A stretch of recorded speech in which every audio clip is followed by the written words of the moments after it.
ओम शांति।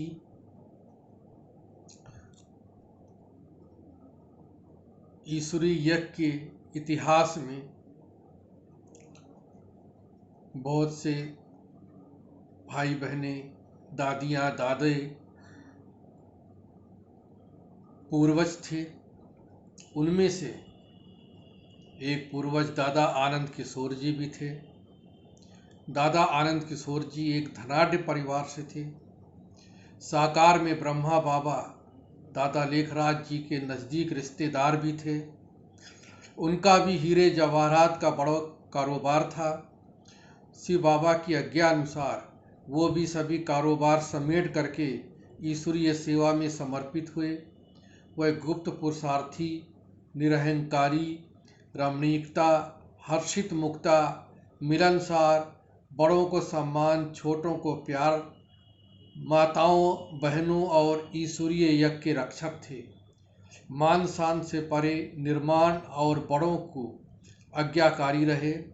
छोटों बड़ों के साथ व्यवहार में स्वयं को वैसे ही ढाल लेना उनकी महानता थी। उनकी सदैव यही नेचर रही कि छोटे हों या बड़े हों, सबको आगे बढ़ना चाहिए, सबको कुछ न कुछ सीखना चाहिए। मैं कई बार दादाजी के पास बैठ करके कुछ न कुछ उनसे बातें किया करता था, क्योंकि मैं जब यज्ञ में आया तो बहुत छोटी उम्र थी। तो उस समय मुझे कुछ अधिक मालूम नहीं था। तो एक बार मैंने उनसे पूछा कि गणेश जी को हाथी का सूंड क्यों दिखलाते हैं। तो फिर उन्होंने हमें पूरी कहानी और उसका आध्यात्मिक अर्थ भी बतलाया। मैं देखता था कि दादाजी अंग्रेजी में बहुत फटाफट बातचीत किया करते थे। तो एक दिन मैंने पूछ लिया कि दादाजी, आप अंग्रेजी भी जानते हैं? तो उन्होंने मुस्कुराते हुए बड़ी नम्रता से मुझे बतलाया कि मैं अपने समय में बीए पास हूँ और वो हिंदी, सिंधी और इंग्लिश के ज्ञाता भी थे। उनकी पकड़ इंग्लिश में बहुत अच्छी थी, इसलिए बाबा उन्हें मधुबन में नहीं रखते थे। सदैव बाबा उन्हें बाहर भेजा करते थे सेवा में, जैसे कि अहमदाबाद, मद्रास, कानपुर, चित्रकूट, जयपुर। इस प्रकार बाबा उन्हें कई स्थानों पर सेवार्थ भेज दिया करते थे। और यहाँ तक कि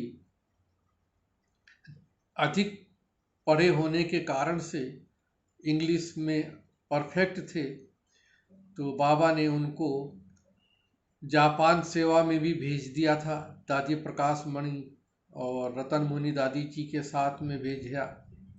और दादाजी इतने निर्माण थे कि एक बार की बात है कि बाबा ने उन्हें कानपुर में भेजा। तो उस समय कानपुर में गंगे दादी जी के साथ दादी प्रकाश मणि जी भी सेवा में थी। और जहाँ भी किसी वीआईपी को या किसी भी अन्य को मिलने के लिए जाना होता था ईश्वरीय सेवार्थ, तो वहाँ भी दादाजी उन्हें साथ लेकर के जाते थे। और वो समय बेगरी पाठ था, बेगरी पाठ का समय यज्ञ में चल रहा था। तो उन दादाओं ने भी, जो हमारे पूर्वज हैं, बहुत एकानामी से चले थे। और मुझे ये बतलाया गया था कि जब वो दादाजी बहनों को लेकर के, दादियों को लेकर के किसी भी व्यक्ति को मिलने के लिए जाते थे, तो कई बार पैदल जाते थे, बस का किराया भी बचा लेते थे, रिक्शे का भी किराया, ट्राम का किराया बचा करके और वो चलते थे। तो एक बार की बात है कि दादाजी ने रिक्शा किया किसी को मिलने के लिए, तो रिक्शे वाले ने कम से कम 4 आना एक तरफ का ले लिया। तो दादाजी ने सोचा कि दिन में 2-3 बार 4 बार भी जाना पड़ता है तो ये तो काफ़ी खर्चा हो जाएगा। तो उन्होंने एक युक्ति निकाली। वो युक्ति इस प्रकार से थी कि 4 आने में पूरे दिन का एक साइकिल ले लिया किराए पर। तो उन दिनों में साइकिल पूरे दिन की किराए पर मात्र 4 आने में मिल जाया करती थी। तो दादाजी ने साइकिल ले करके और वो स्वयं उस साइकिल पर सेवा में जाते थे, किसी से मिलना होता था। और जब दादी प्रकाश मणि जी को या गंगे दादी जी को भी जाना होता था तो वो उन्हें साइकिल के कैरियर पर बिठा करके और स्वयं साइकिल चला करके जाते थे। तो इस प्रकार से देखो, दादियों ने साइकिल के कैरियर पर बैठ करके, और दादा आनंद किशोर जी इतने बड़े परिवार से थे और त्याग तपस्वी मूर्त थे। तो उनके त्याग की ये देखो एक कहानी है कि वो इतना एकानामी से जो है वो चल रहे थे। अपने ऊपर कभी भी उन्होंने एक्स्ट्रा खर्चा नहीं किया। और एक बार की बात है कि एक संत सम्मेलन था उत्तर प्रदेश में। तो बाबा ने गंगे दादी जी को कहा कि आप जा कर के उसमें भाषण कीजिए। तो उन्होंने कहा, बाबा उन बड़े बड़े संतों के बीच में मैं कैसे भाषण करूंगी, क्योंकि मेरा तो इतना बढ़िया भाषण नहीं है जो बड़े बड़े संतों के बीच में करूंगी। तो बाबा ने उन्होंने कहा कि तुम वहाँ पर जाना और जा कर के खड़ी हो जाना और सबको बाबा की दृष्टि देना, और तुम्हारा जो भाषण होगा वो भाषण सबसे बढ़िया होगा।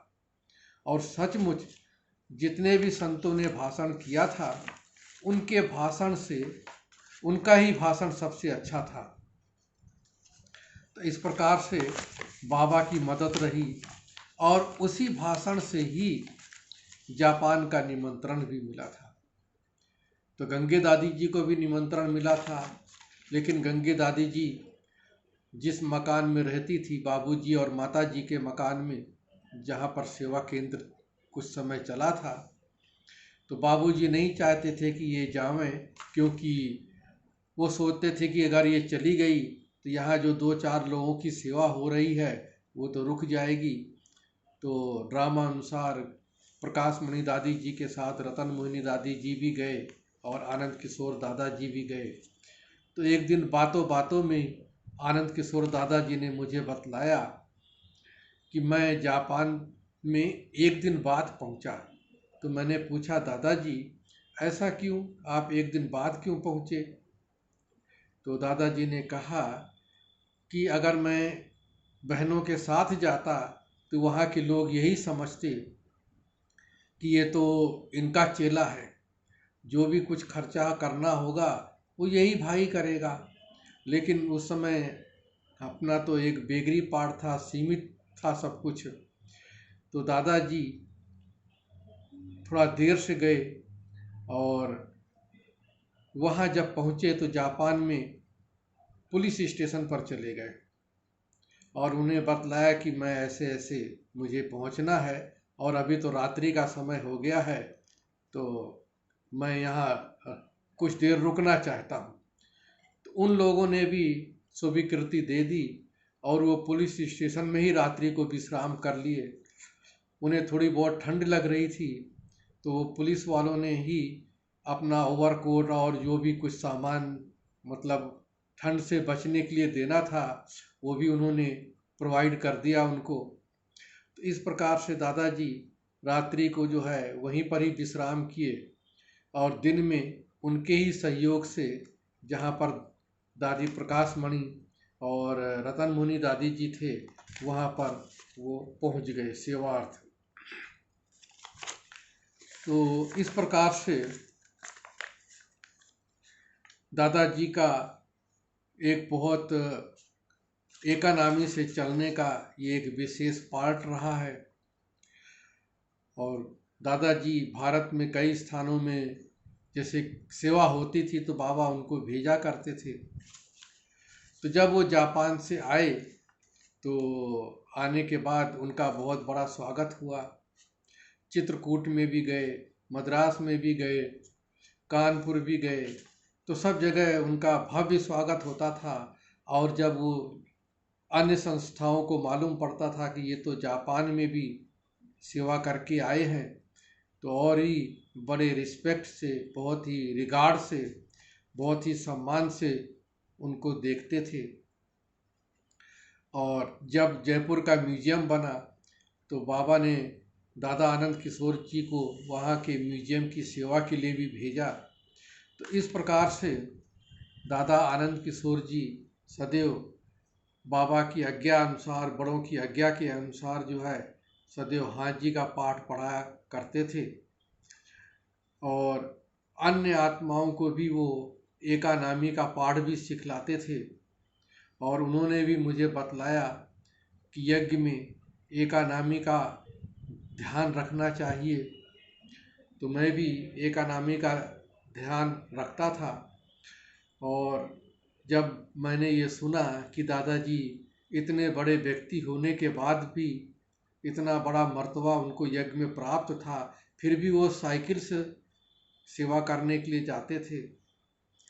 तो जब मैं मधुबन से दिल्ली में आया, और पहले तो मैं मधुबन में ही रहता था, वहाँ सेवा करता था बाबा के पास में, पांडव भवन में।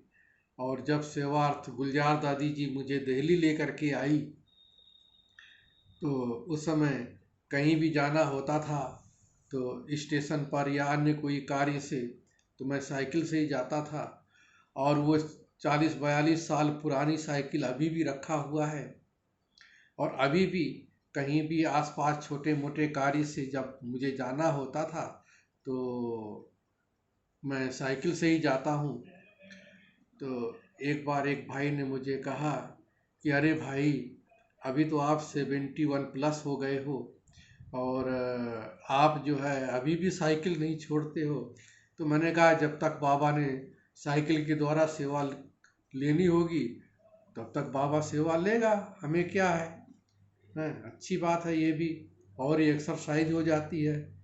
तो इस प्रकार से उनके द्वारा भी हमने निर्माणता का, और वो बहुत सिंपल रहते थे, इतना सिंपल रहते थे कि कोई अंदाज़ा भी नहीं लगा सकता था कि वो एक महान व्यक्ति है, यज्ञ के दादा हैं, पूर्वज हैं।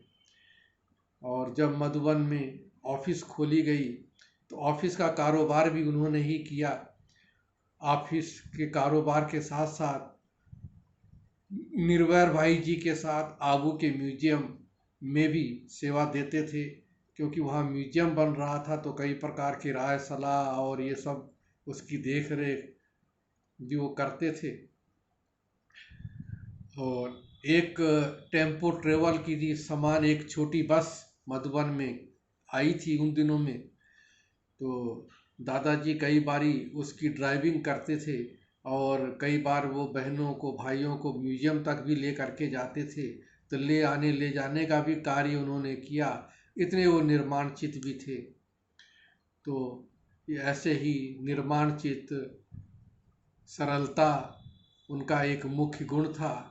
और बाबा ने भी हम बच्चों को, और उन्होंने भी हम सबको ऐसे गुण को धारण करने के लिए प्रेरणाएं दिया जो हम अपनी जीवन में धारण कर रहे हैं। ओम शांति।